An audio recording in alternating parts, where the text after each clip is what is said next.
नमस्ते, राधे राधे। मैं कविता जायसवाल आप लोग को बहुत सुंदर कजरी गीत सुनाने जा रही हूँ।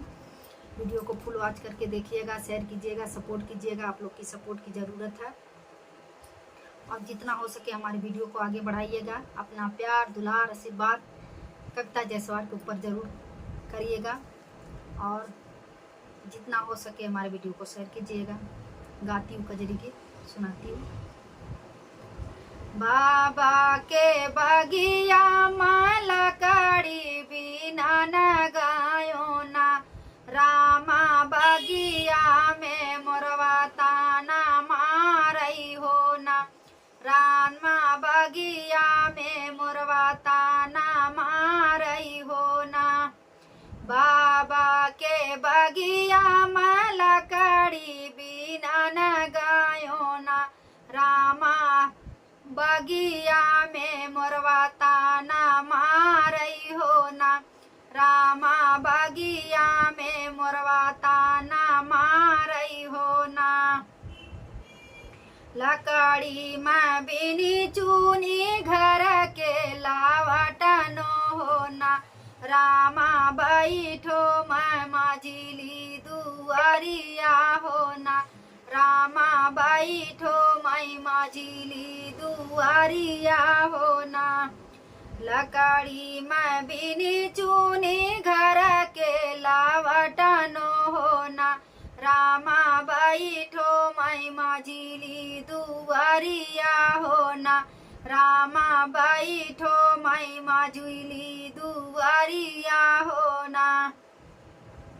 घोड़ावा चढ़लया मलौरा देवरवा हो ना, रामा काहे भाभी माना तोर मालिलवा हो ना, रामा काहे भाभी बैठू दसवा हो ना, रामा काहे भाभी बैठू दसवा हो ना। बाबा के बगिया माला कड़ी तोड़न गायो ना, रामा बगिया में मोरवा तनमा मारई हो ना, रामा बगिया में मोरवा तनमा मारई हो ना। दे तू ना भाभी हो ढलता लावरिया हो ना, भाभी मोरवा मारा ना हम जाबई हो ना, भाभी मोरवा मारा ना हम जाबई हो ना। दे तू ना भाभी हो ढलता लावरिया हो ना, रामा मोरवा मारा ना हम जाबई हो ना, रामा मोरवा मारा ना हम जाबई हो ना। दहिने हाथे मारन बाएं हाथे लोक हो ना, रामा भौजी ला छौका बनावा हो ना, रामा भौजी ला छौका बनावा हो ना। दाहिने हाथे मार देवरू बाएं हाथे रोपय हो ना, भौजी रामा भौजी ला छौका बनावा हो ना, रामा भौजी ला छौका बनावा हो ना।